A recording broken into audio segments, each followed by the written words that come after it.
Hello. How's everybody doing? Welcome. Welcome to student open mic night at 24 Pearl Street. And if you are not too shy, consider turning on your video camera so we can see your beautiful visage and have some kind of close to in person as possible interaction with all of you. Hi, I'm Jennifer Jean. I am the program director of 24 Pearl Street, the online writing program of the Fine Arts Work Center. And I'm very happy to be uh, holding this reading with all of you today and to introduce your host. And before I introduce your host for tonight, I just want to say that you should all be super proud of reading your work. This is going to go out, this recording will go out to all of the Fine Arts Work Center community and beyond. You know, as much as you all can share it, would be great.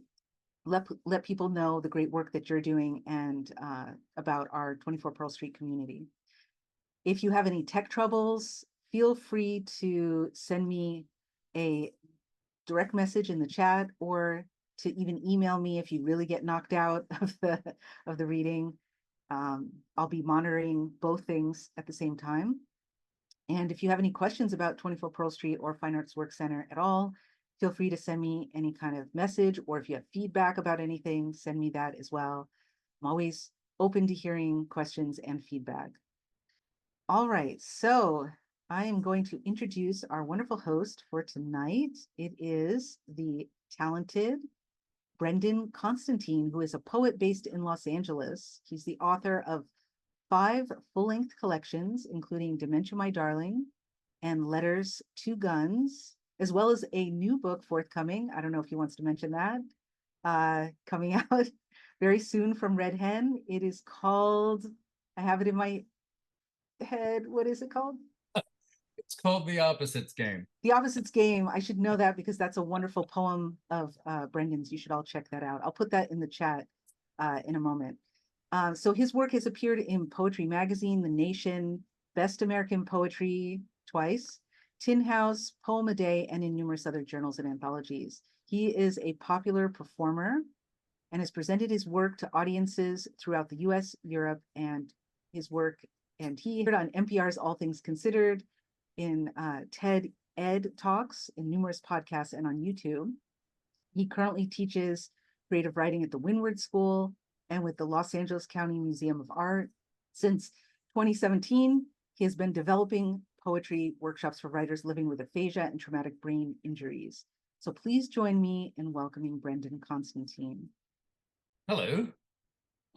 Thank you so much for making me so welcome. As a rule, though, I would say in future, please try not to make bald people blush. We really don't have any defense against it. There's some lovely hairlines in my screen right now, and most of you, if you're embarrassed, you can do this, but people behind me know if I'm humiliated.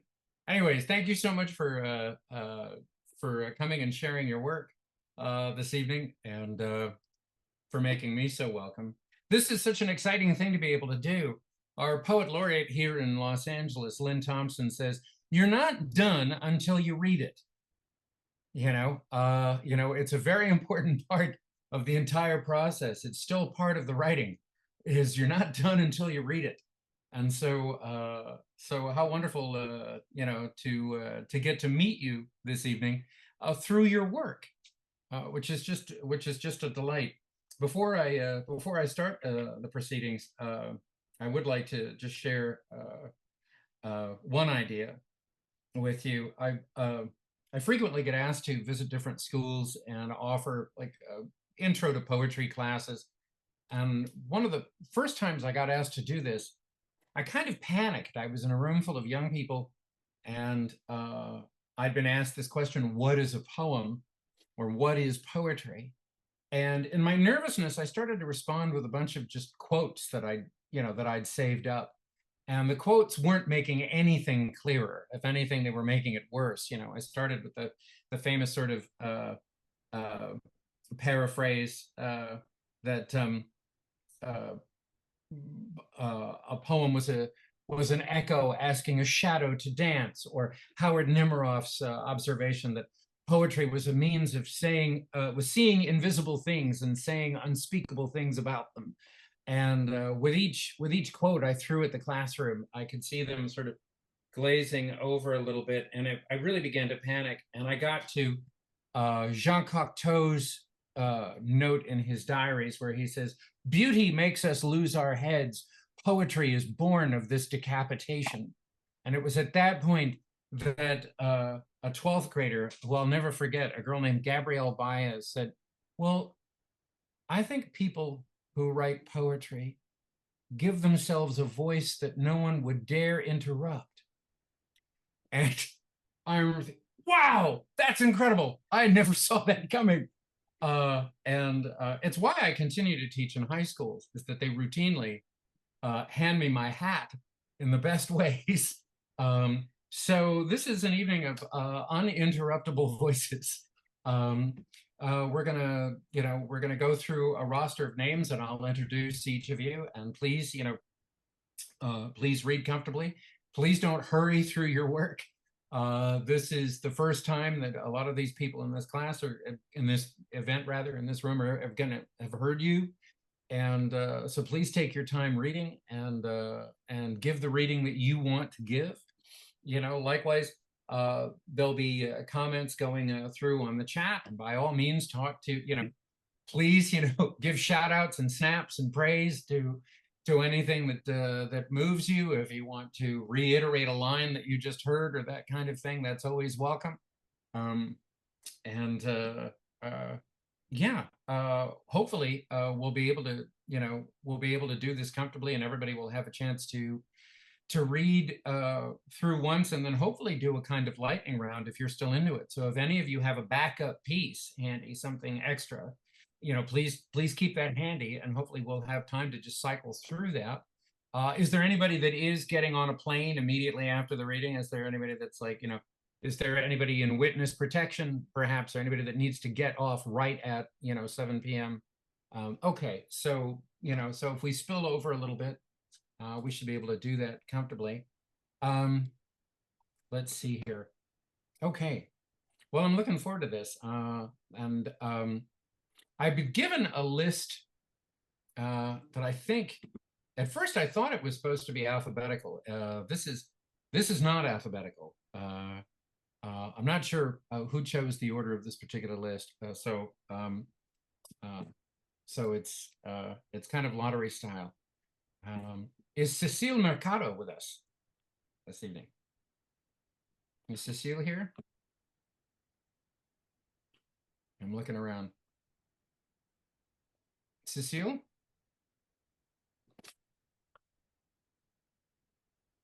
All right, well, perhaps we'll come back to, you all can hear me, correct?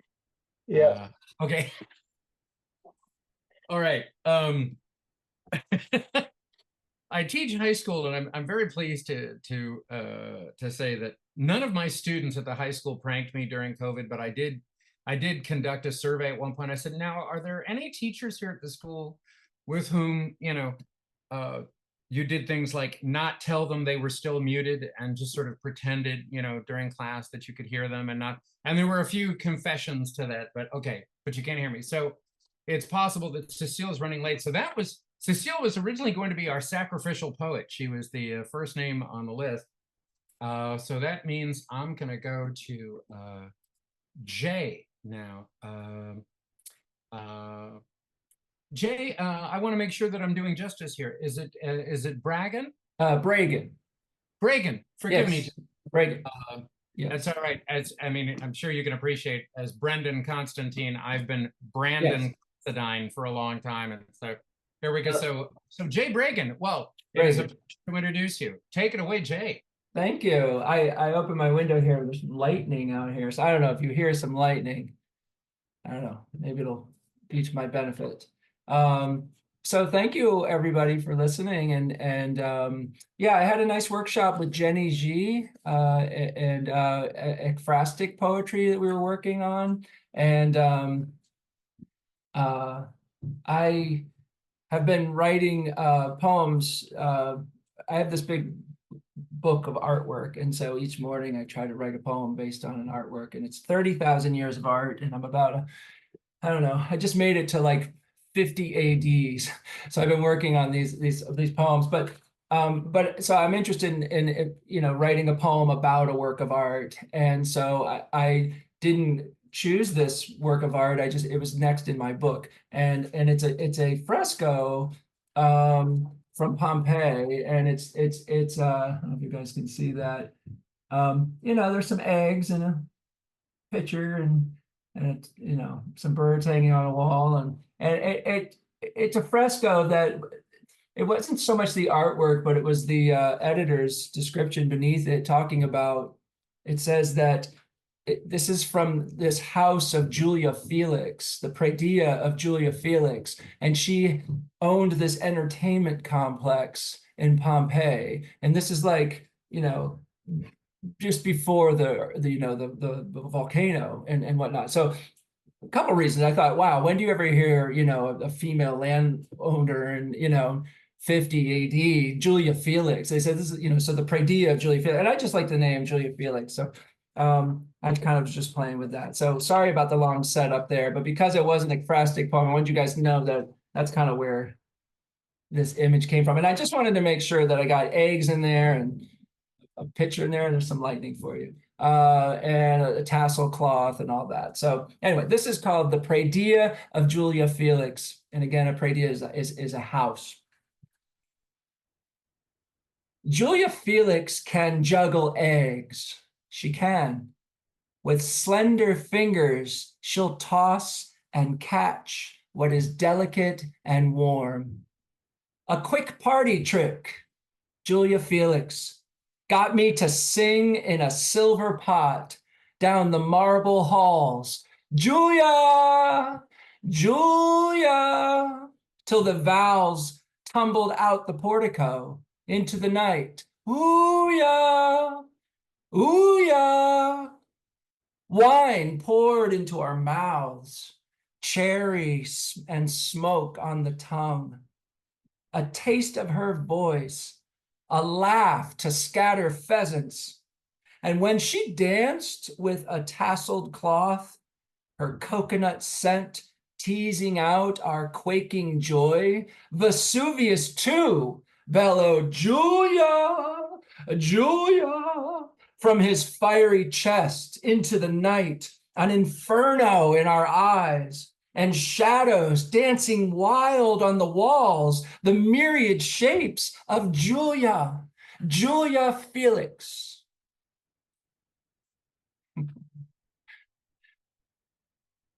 There you have it. Fantastic. All right. That's how it's done, ladies and gentlemen. Taking your time and giving it a fantastic. Wow. All right. Well, I know the refrain is going through everybody's head right now. And it will probably come up throughout the rest of the evening. All right. It's also, that happens to be my girlfriend's name.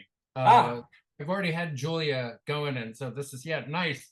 Well done. Thank you. Okay, ladies and gentlemen, the mark has been set by Jay Bragan. Let's see, and coming up next from Kim Adonisio's workshop, Julie Benish, are you ready to rock?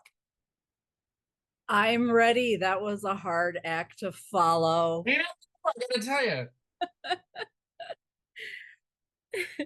This is a poem after yet another instructor, Campbell McGrath, inspired this poem from his poem, My Music. This poem is My Problems. My problems are so much more intriguing than your problems. My problems have heft. Although heft is not one of my problems, thank God, my genes and my fine metabolism. Your problems are a cluster of lofty, vocational, relational, financial desires mismatched to meager, modest resources, a pile of cross-contaminated detritus, whereas mine are like a closet on the verge of a makeover, a favorite boutique I can shop in for free, overcome by the excess of potential. My problems exude style and substance.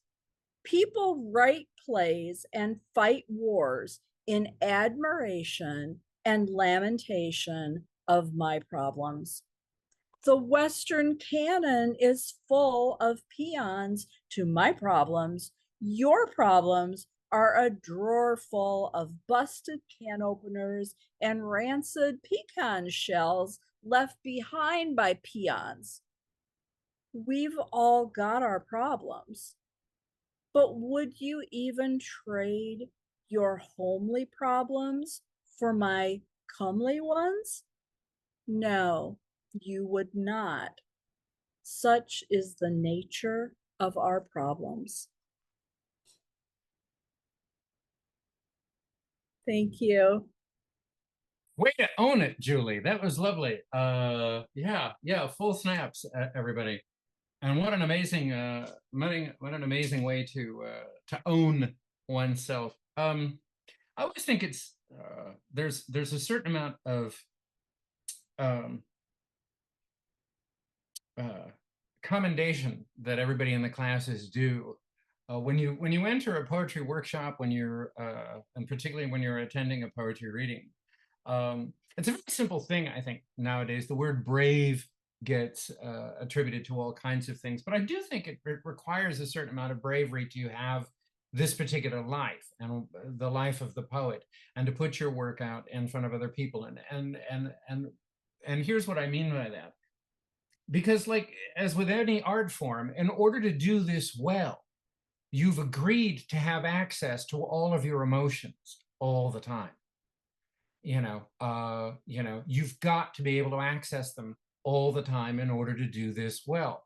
And that can be a very dodgy way to go about things. I guarantee you right now, there are people in other kinds of workshops where the leader is telling them, quash your emotions, keep everything quashed down at least until after the election.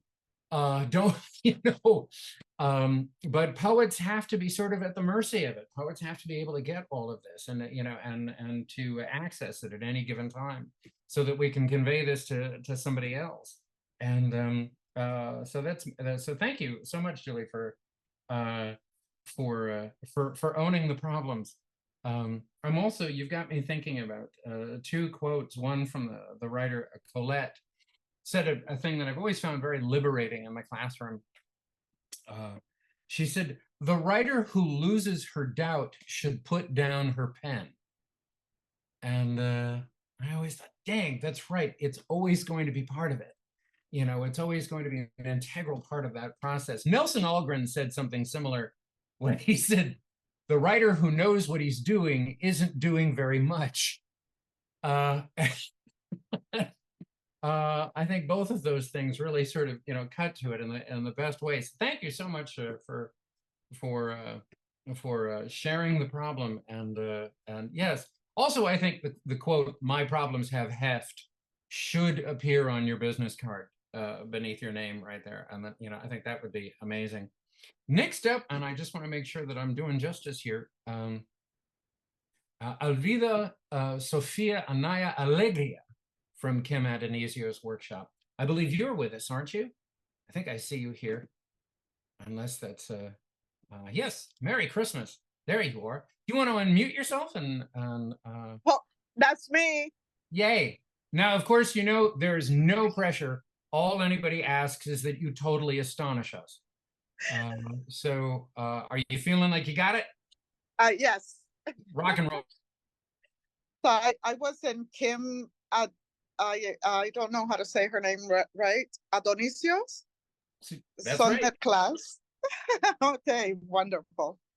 And I wanted to read something that I wrote for the class, and I had to translate it into English, but then I translated it back into Spanish so that it would sound, the way it was supposed to sound in English. So I was,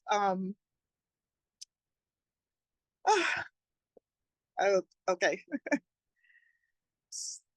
So I did a couplet, and it's before in 1492,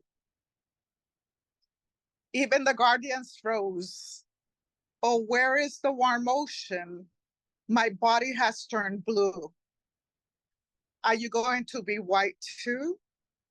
I have you in my arms, guardians. Ta ta ta ta ta ta ta. So in Spanish, it would sound a lot different. Antes, en el 1942, hasta los guardianes se frisaron.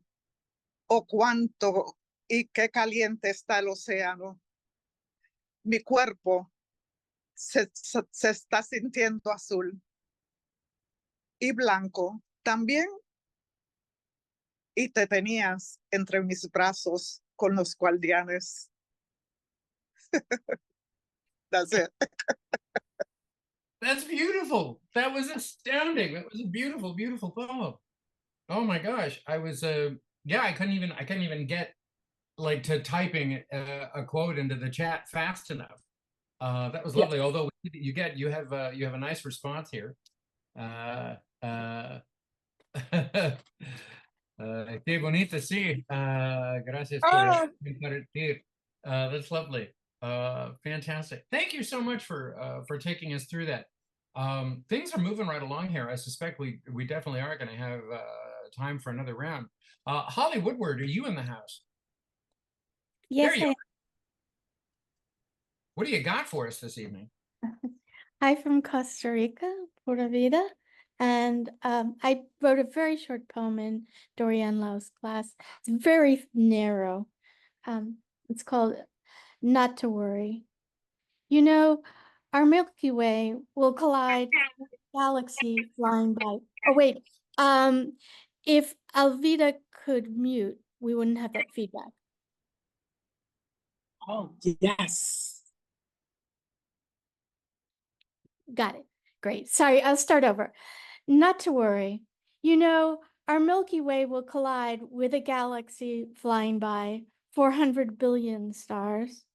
No worries. It happened before. That's how our galaxy formed. What those in Babylon called the dragon tail, thrown across the night sky, swirling 1.5 million miles per hour. But there's so much dark between stars, odds are none crash. Though the whole sky will change, like sand on a beach rearranged with each arm wave. That night we slipped into the bay, naked. I came to love being afraid, maybe the great love of my life. Always, every night, drenched in dark-hearted starlight, galactic arms swirled moonlit waves. The Milky Way's halo weighs as much as the heavenly bodies. You know, halo means salt in ancient Greek. Like the sea, the sky is never, ever the same. Thirst inside you, inside me.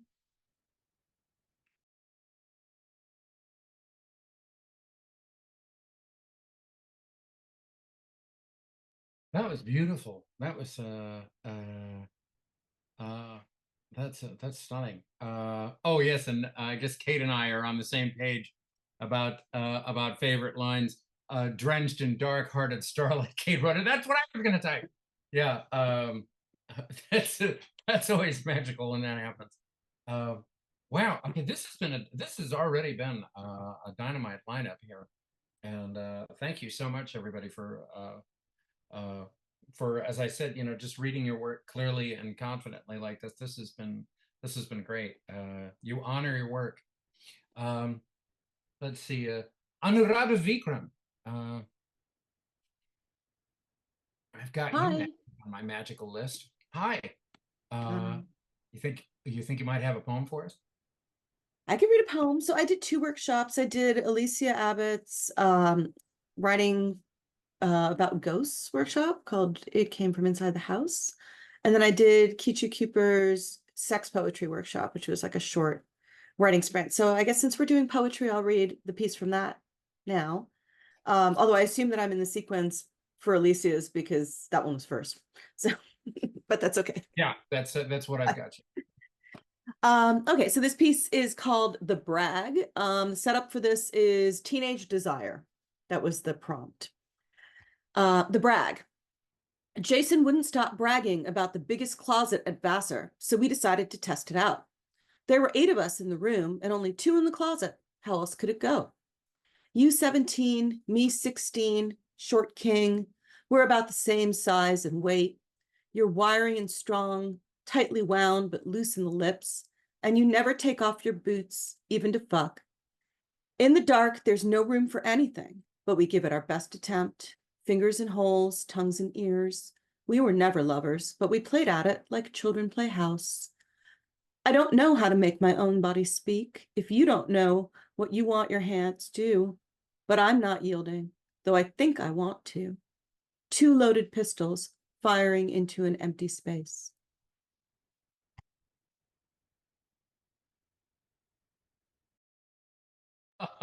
Oh, killer last image. That's a dynamite last line.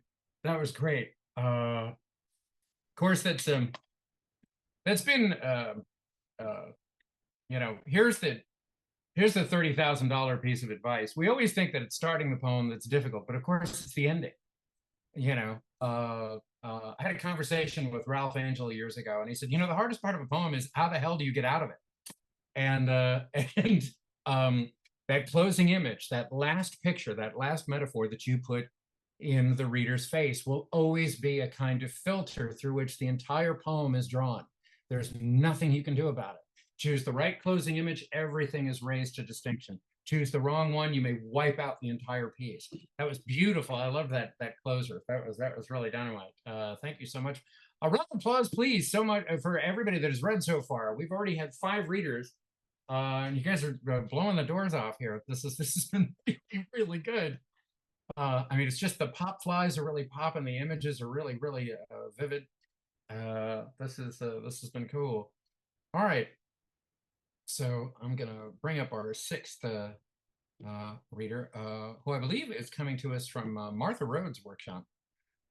Would you please welcome? I'm gonna do my best with this name, Stanley Neomatali. Am I doing all right with that? Unmute. Yeah.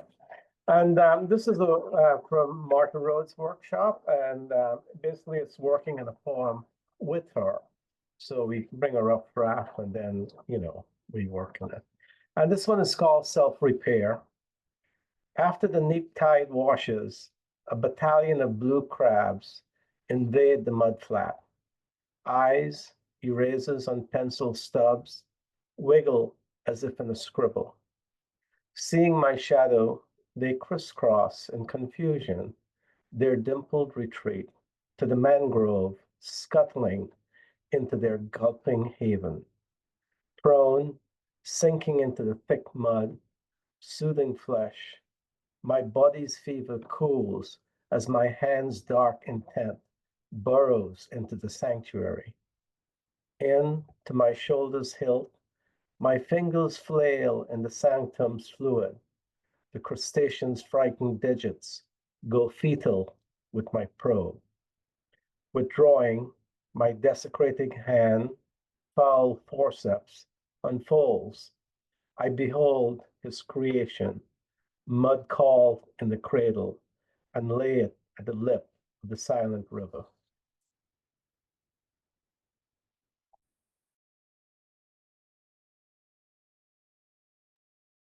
That was gorgeous. Yes, actually, Jonathan, you got mine too. Mud call.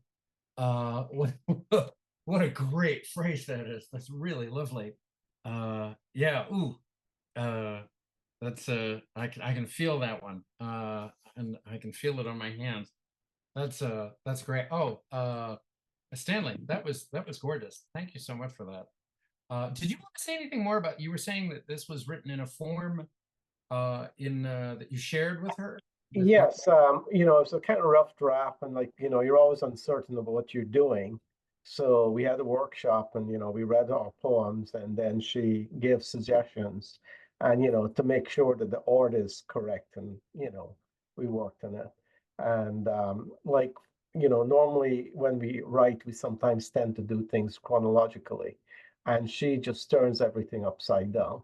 And so the ending is the beginning and everything else. So I really like working with her. I learned a lot from her. Yeah. Right on. There's it's interesting, the constraints of form, I mean, this is not a new observation at all, but I still, there's one that I have to keep coming back around to, which is, when the constraints of a form somehow suddenly become liberating. You would think it would be the very last thing that they would do, and also, and it's a funny kind of magic. I think my first experiences of this, of where I suddenly found that the form was actually giving me a kind of freedom, was like, working on things like sestinas, where I had no choice as to how a particular line was going to end. It had to end on a particular word. There was nothing I could do about that. And I suddenly realized that it was provoking me to completely change my understanding of usage in a way that I would not have entertained at all, if I had just, without the constraint.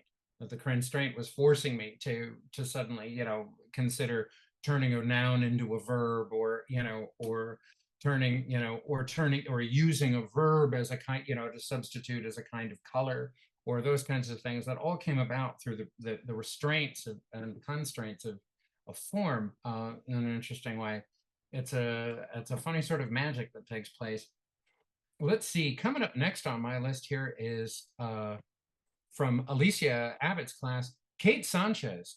Kate, are you ready to rock? Yep, ready. So our class was creative nonfiction, and I'm trained as a poet mostly. So I was working on trying to figure out how to make my prose poems more prose. So it was fun. And I have a short essay to share with you all. It's called Crossing. In Mexico, most crossings start with an ancestor, someone brave enough or desperate enough or pariah enough to leave. He then beckons a brother, a father, a nephew, always a man, most times an almost man. Cesar was part of the second generation to leave the shadow of Mount Tecajete in Hidalgo and walk those 6 sandy miles into Arizona, where the United States waited, quietly smiling and showing teeth. Every river starts as a trickle. The Schuylkill River begins in the Appalachian Mountains and is born over and over amid anthracite, heavily milled lines starting its momentum. And then it flows 130 miles, eventually ground into the sandy shush of sea. The crossing is a freedom and a death. Cesar carried a gallon of water, and I imagined him with a cloth packet of tortillas, fresh from the comal and his mother's hands. But he corrected me that it was actually a bag of tostadas he bought for himself at the mercado. Tortillas were too perishable for this journey. I imagine he breathed sand, peed behind cacti, watched wrens dip and swerve so easily in the air. The sand and sun resisted his hope, and his shoes fell apart. It was his heart that marched on. Along its path to Philadelphia, the Schuylkill carries duckweed and geese, trash and catfish, downed trees and bodies. It inhales diesel exhaust from the trains up on the trestles, floods over walls and into gas stations, and pushes its momentum against the rowers who always seem to be going the wrong way. Cesar, too, picked up trauma like plucked ripe cactus pears he put in his mouth whole. The look in the boy's eyes, the sound of the helicopter overhead, hope evaporated into the sun's strong arm. One day he would meet an American girl, have children, graduate college, work for the Philly Water Department, and try to forget the taste of cactus pear. The crossing was a freedom and a death. As the river nears the Atlantic Ocean, the pollution levels rise. All the water plants and bottom feeders try to exercise this body to filter its toxins, but it moves fast and never stops completely. Even the fingers that creep onto Kelly Drive and flood the road are pulled back eventually by the restlessness of its arms.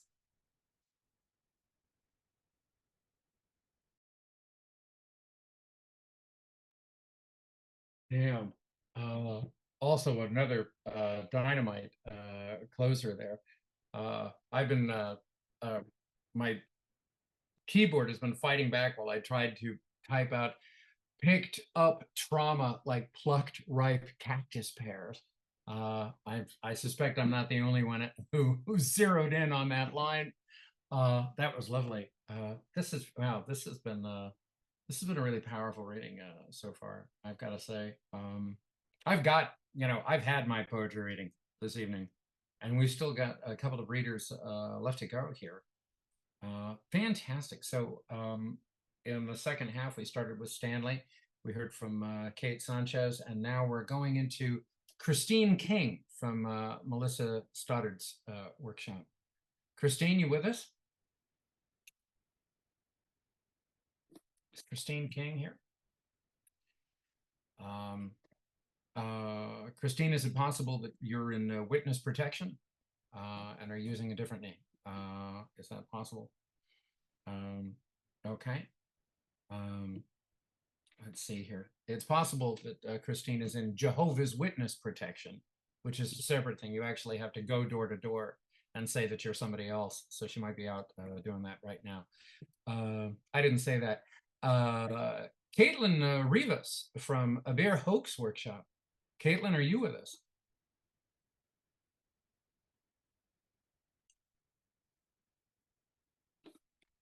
Oh my goodness. Okay. Just want to make sure that I'm not missing out on anyone here from the list. Okay. And I just want to make sure, did Cecile Marcato come back? Did Cecile sign in? Okay. Fantastic. Okay, I'm going to go back through here. Let's see. I've got one other. Okay. Okay, so I'm going to just keep track of my list here. So far, I've had we've had Jay Bragan, Julie Benesh, Elvilda, Holly, Anuradha, Stanley, and Kate.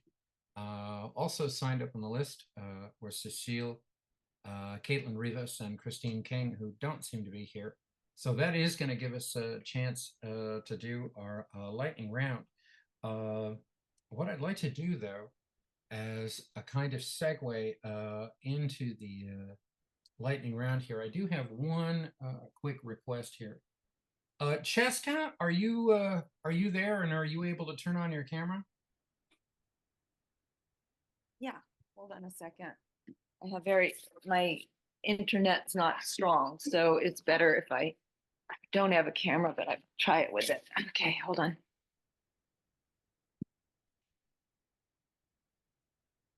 Hey, Cheska, there you are.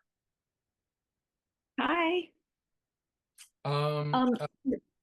Ladies and gentlemen. So, sorry. I was just going to introduce you as a friend of the series, a friend of the 24 Pearl Street, the Fine Arts Work Center. And I was going to give you the chance, you'd written to me in the chat, I was going to give you a chance to do sort of the intermission poem, and then we're going to we'll go back through the student readers. Okay, so because I'm not taking a class with people at the FAWC this summer, but I have taken with them in the past. I even took with you in LA. Go ahead and yeah, do you want to hit us with a poem, and then we'll go into round two? Sure. These four walls.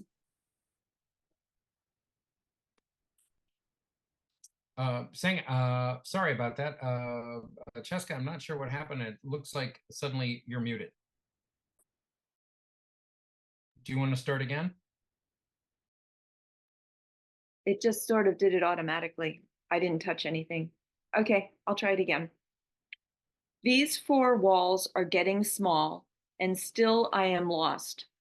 Home seems more a locked closet in myself. Fear versus want, where's home?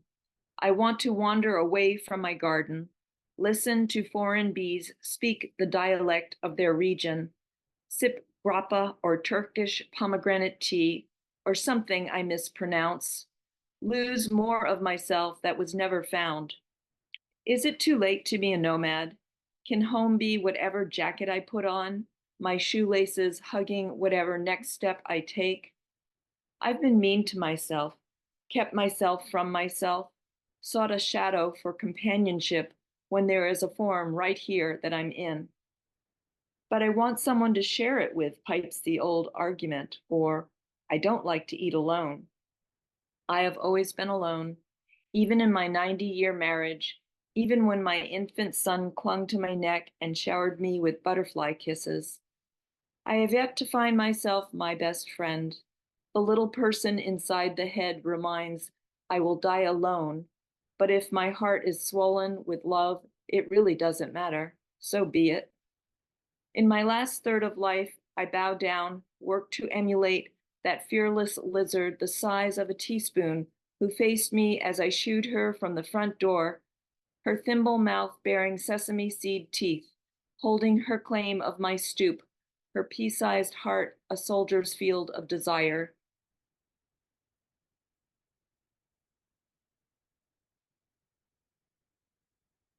Right on. And I don't think it's yeah, I don't think it's uh uh uh I don't think it's too late to be a nomad at all. Absolutely.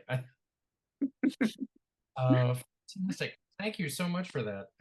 Let's see here. And it looks like just to help us segue into let's see, into the next section, it looks like we have one other alumnus. Uh, uh, uh, Sean, are you a veteran of the program? Yes, I am. Been a student at the Fine Arts Work Center since 2018. Oh, fantastic. Did you have a piece ready before I take us into round two? Sure. Oh, be lucky to hear from I've you. gone every summer since 2018, including during COVID. I took classes remotely from Provincetown at the Fine Arts Work Center. This is one I started in 2018 when we were separating children from their parents at the southern border. And I finished this summer in Dante Michaud's class. It's called Welcome, after Alma Kojo. I am the child of an immigrant mother. My father, the child of an immigrant mother. My father's father, the child of immigrant parents. A door opened. I sit, old enough to remember the informal tradition in suburban neighborhoods of giving the gift of an African violet as welcome to a new neighbor. Into the frayed circle, my brow rings with remembered song, to grow the cotton leaf flower blooming purple for the untying of strangers. My wish for you is but milk sugar borrowed in refrain, each damp child held to the hours of all fathers. Why is each new world a stranger to the next? The river of shoes walks back to ink blued into a garden, bonded into an impatient universe of fury and birds pressed into ribs. Every prayer is a cage also, filled with the names of those I have eaten, unfeathered, struck, nursing dizzying wounds through distances. All of knowledge is apology. I offer to you the pomegranate at the heart of the lion. I crush to my chest every child as if holding an armful of berries. Stain to me this family of words, root and stem, calyx and corolla, water. Push your thumbs into a field. Turn me towards rising, open my face to the sun. All my life, I have been told over and under, there is not enough to go around. Yet I want still for every emptiness to be filled. Within this bitter and often beautiful earth, taste any flower, voiced as morning sunlight, carrying the breeze unburnt. As a child, I did not know what I wanted, only that I wanted, that I was filled with wanting, crying out often to no effect. For every child unmothered at a border, I cry out as a child, learning each new uncomprehending wail in an empty throat. I am of the forgotten. My coppered skin flinches still. I am the child by the fire holding an empty plate. I hold it out again now to be filled. Torches aloft, so near the harbor of welcome. Every genome, yours and mine, so shaped by the equivalence of war and famine and displacement. Come in, sit. No one ever needing to tell anyone when there is not enough. Any river crossed is wide enough already.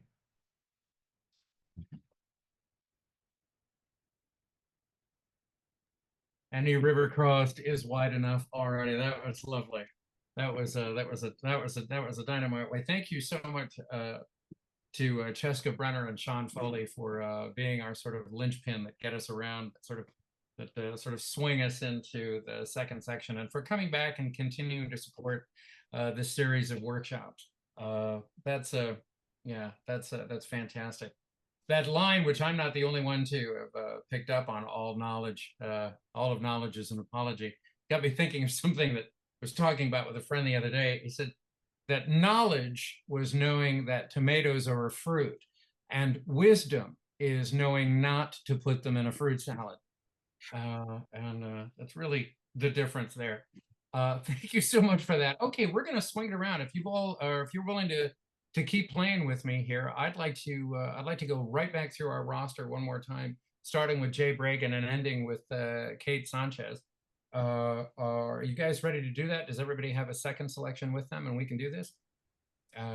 Yeah, I got a short piece here. I do want to say it's a real pleasure to listen to everybody and just how crazy it is to go fast, right? You know, to hear poem after poem after poem, and I mean, we could spend so much time on each poem, you know, and how just sort of rich each one of them are. So I just thank you guys, and I know you know that, but it's actually kind of fun just to hear a lightning round too, you know. But I've been really enjoying these, so thank you.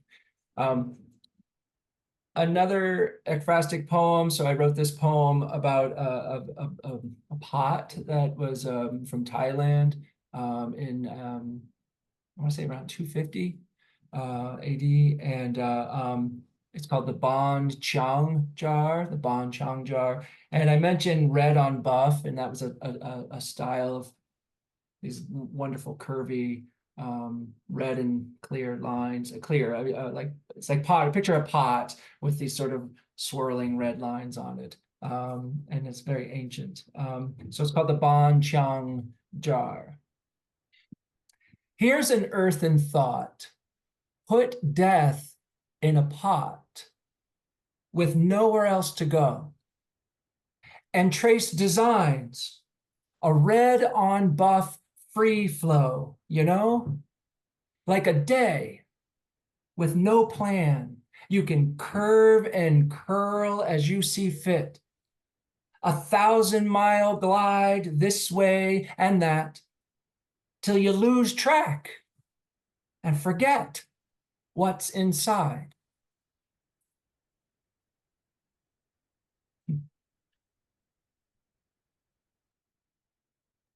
Yay, rock and roll, man. Thank you so much for that. And you're absolutely right. It is quite the experience to have it, you know, to get hit with so much and to have it happen in such rapid succession. I have a recording of one of William Carlos Williams's last readings, and he was cautioning the audience on how to participate in a poetry reading. He was saying, you know, And he was saying that, you know, that if they tried too hard to crystallize on any one line, that they might miss the overall reading. But he said it in this amazing way. He said, "Sit back, relax, let the thing spray in your face," which has always struck me as a great, exactly. I don't know if anybody saw Jonathan. He just did that. Ah! Yeah, but that really, you know, sometimes you just have to turn yourself over to it and let the reading wash over you. And be excited that you were there, no less than the Keats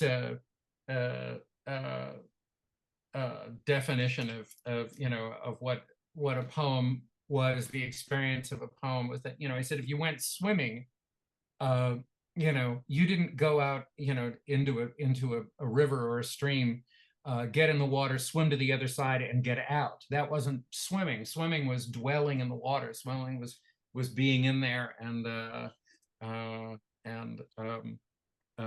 letting the thing overtake you. If you tried to solve it, you'd miss it. Anyway, so that was great. Okay, Julie Benish, you ready to blow our minds again? I'm ready. I have a companion piece to the first one that I read because I can't get enough mock snark. So this is my words. My words are better than your words. Prettier, fitter, smarter, and fuller of meaning. More athletic, skillful at sex, lucky in love, taller and richer, and overall more successful, but also kinder and more generous, humble, but not quite to a fault, the best amount. My words are prismatic as a rainbow. They coo like waterfalls. They spin and tumble like ballerina acrobats. They taste of Baileys and toasted cheese. Yours mumble, trudge, earnest, and prosaic as foot soldiers. My words are of a different order. The best words in their best order. My words have connotations, subtle, sophisticated, nuanced, refined. Yours flub their lines on the regular. My songbird words sing, metaphorically, proverbial. Yours sound like thuds of toddler fists, literally preverbal. You feign disdain for my words, but I hear you mouth them under your breath. I see their frosty designs form in the winter air. I watch you copy them into your notebook to claim them as your own. Good luck, bon chance, buena suerte. I put the woe, the woo, the woe, the woohoo into words. And what do you bring exactly? Adverbs, exactly. You offer prepositions, which are of the least value. Articles, definite or in, whereas I frolic in the prolix. My first word was a sentence. My first sentence, a stanza. First stanza, a sestina. First sestina, an entire collection, a library, a catalog of the world.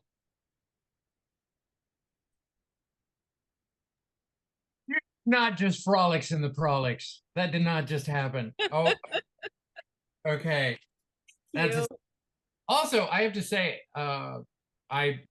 your backdrop, I am assuming, is an idealized backdrop there on your screen. That's Del Beach in Coronado. How wonderful, though, it would be to imagine that you are standing on a beach right now, speaking at this volume with people walking by in the evening and hearing you. It makes me happier than I deserve to be. That's it. Julie Benish, ladies and gentlemen. Alvilda, do you have a second piece for us?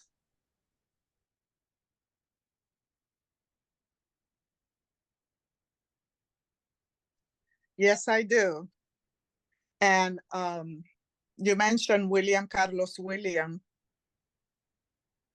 and I'm going to dedicate it to his Puerto Rican mother.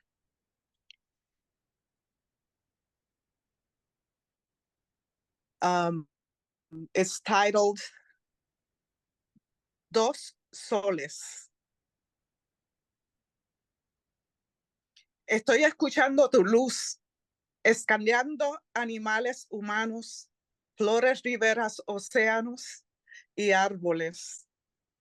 Aquí me siento escuchando tus sonidos, blancos, negros, amarillos y rojos.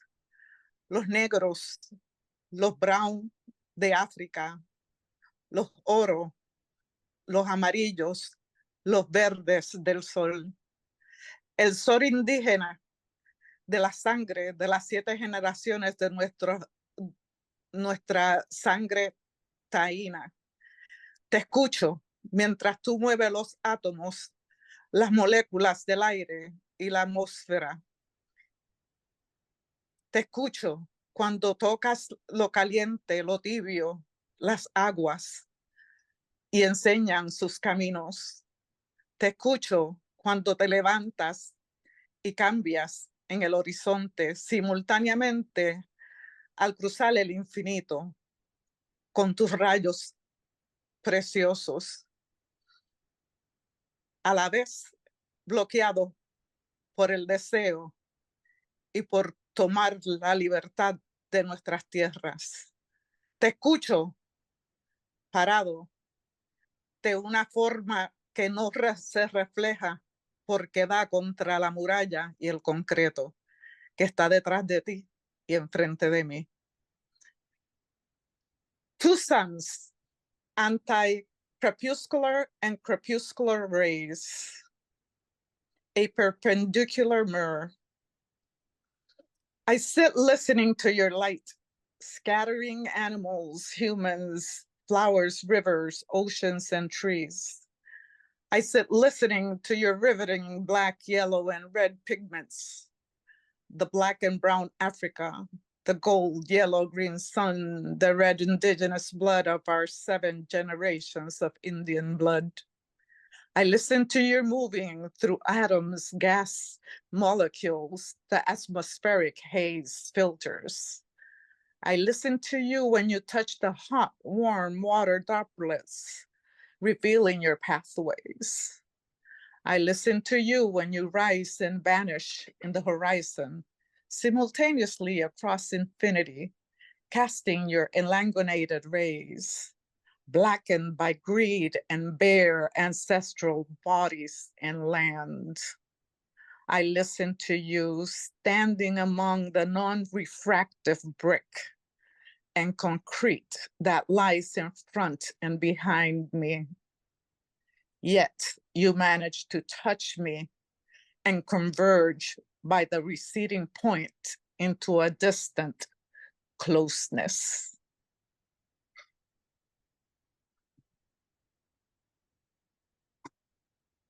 That was great. Thank you so much too for reading it both ways for us.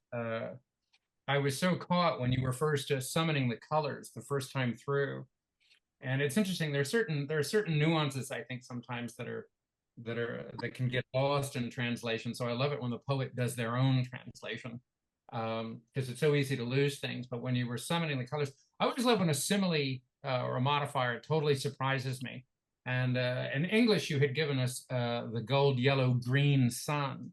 But the first time through, when you'd read it, you had those colors that appeared more individual. Los verdes de sol through me in the most wonderful way. Just the green of the sun. How is that? You know, I didn't see that coming, but I never questioned it. I mean, you had such a wonderful cadence to it too that I just went wherever you were going to take me. That was lovely. Thank what. So that was the turning. Was where the green. Oh, that's good to know. For me, it was just yeah, I loved it. Anyway, so thank you so much for that, Alvila. That was worth waiting for. Holly Woodward, you got something for us? Yes, thank you.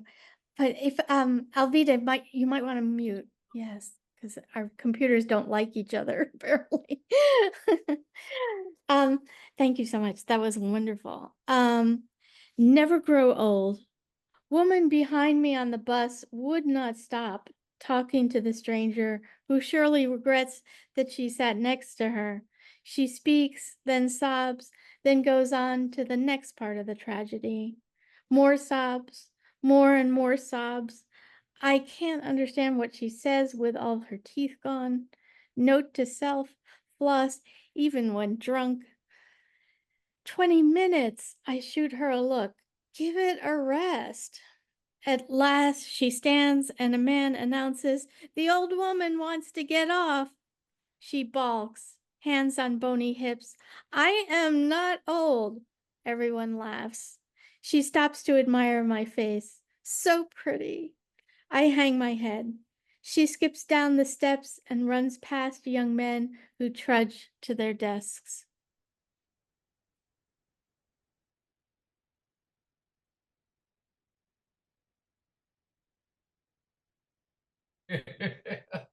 That was great. Oh my gosh. Okay, these are really good. These are really okay. So we're 4 into the second half. We've heard from Jay Bregan, Julie Benish, Alvilda, and now Holly Woodward. Anuradu Vikram, are you still with us? I'm still here. Fantastic. Have you got one for us? Sure. So I've been working on a project where I write about tarot cards, and in Alicia's workshop, she had us writing to ghosts. So this piece is based on the tarot card of the magician, and it's a piece about writing to a young person who's in the process of ghosting themselves. I don't know if you guys are familiar with this, but it's something we tend to do in our youth when we think that we will make ourselves better adults by cutting off the uncomfortable or inconvenient aspects of ourselves, but it generally just makes us more miserable and more controllable. So I'm very against it. So that's what this is. It's called The Magician. Talented from birth, the magician is renowned for his illusions, but his biggest trick is disappearing in plain sight. The trick requires a distraction, a deflection, and a reorientation.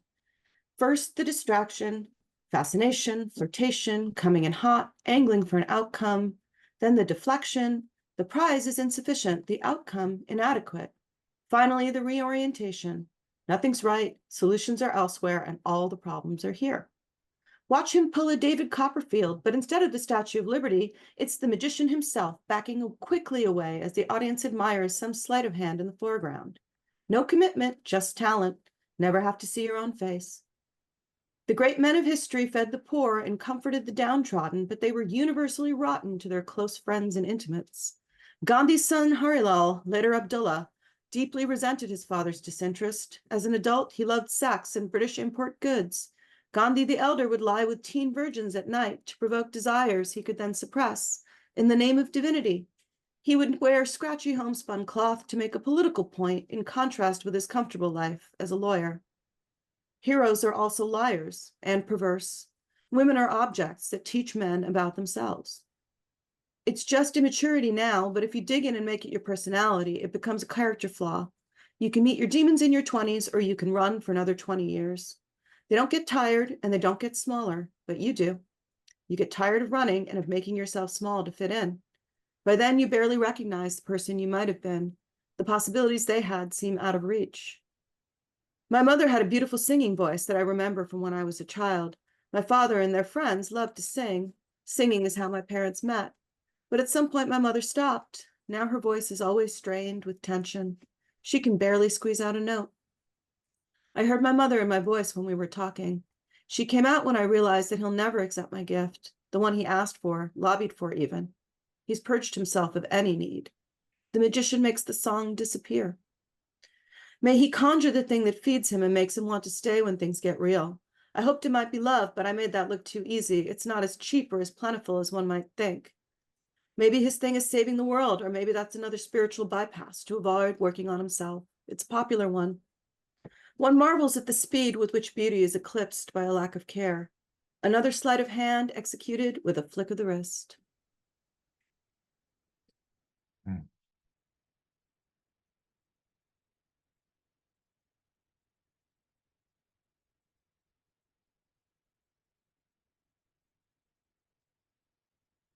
I think Flip of the Wrist needs to be the name of a chapbook. That was really lovely. What a wonderful and surprising closer. on that piece. Thank you so much for that. Oh, dang. Okay, these you guys are really singing. This has been a hell of a reading. We've got I think 2 more folks from our roster. And next up is Stanley. Stanley Niamatali. Hi, I'm writing about my trip to Hajj, which is in Mecca. And it's the journey that we have to make once in a lifetime if we can afford it. And part of it is, Mecca was found by Hagar, whose son Ishmael was left in the desert by Abraham. And so this is enacting how the whole city got started. And there were 2 hills that she was running, up and down, trying to see if she would get any help because, her son was, dying. Um, she warms the subtle skin, hoping for a last drop, and still with certitude that salvation will be hailed from the craggy crown, she drapes her fine wool veil over the meager shrub. From her shadow, her brown-eyed infant fixes her face as she lays him in her scooped crucible, and like a champing mare, races up Safa and Marwa to scour the hallowed wilderness, affirming her glimmering faith that the provider will provide. After 7 circuits, she and the day witness Gabriel stomping his heel, splashing sand, his angel wing unclogging the artery. As a proprietress wells the gurgling pool, its silver tongue laps at the black rocks. She drinks, pauses, drinks, and Zamzam water becomes milk. Milk becomes blood. Blood becomes word. Word becomes creed of the billion, hoping for a sip from the sacred spring.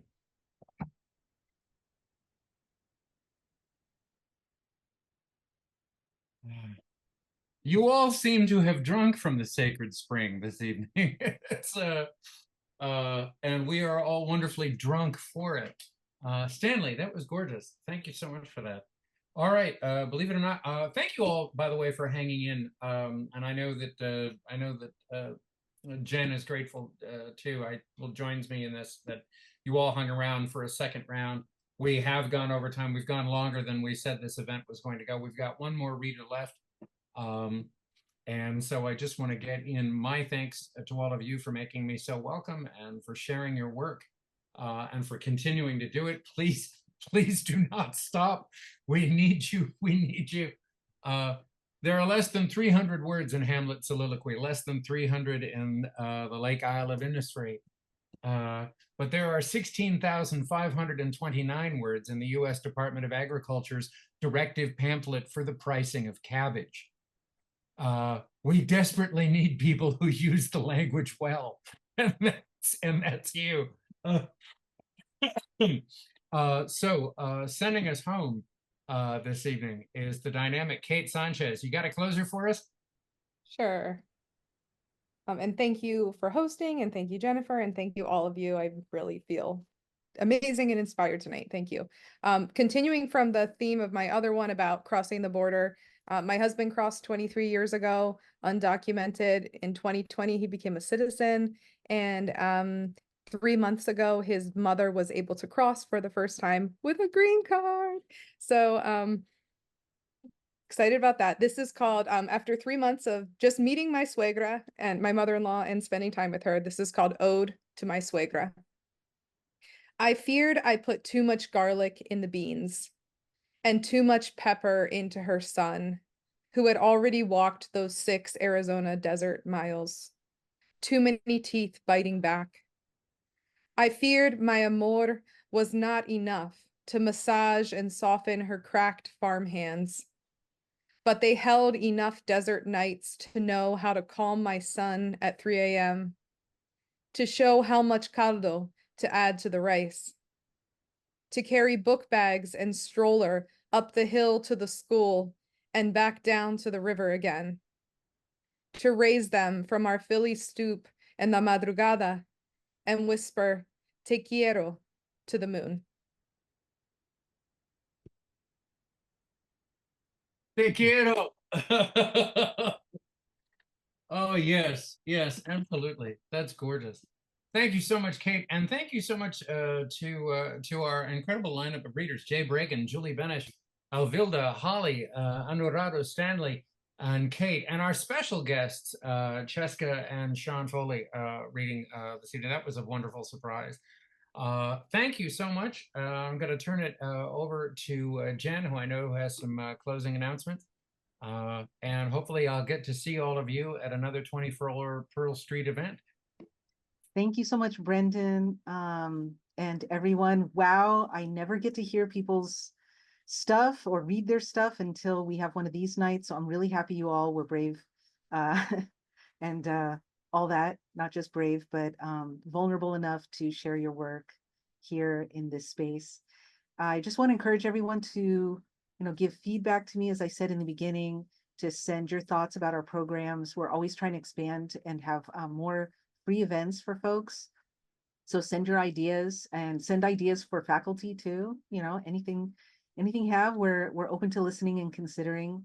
And yeah, that's it for tonight. Oh, well, last thing is we have scholarships for fall. Check out our scholarships page. And we also have student discounts and teacher discounts this time. That's brand new. So if you're a teacher of any kind, student of any kind, right now you qualify for 20% off fall workshops. So I just wanted to share that because that's good news, money off, right? It's always good. All right, so I'm going to end things now. Look for an email coming soon with the recording link and share it widely.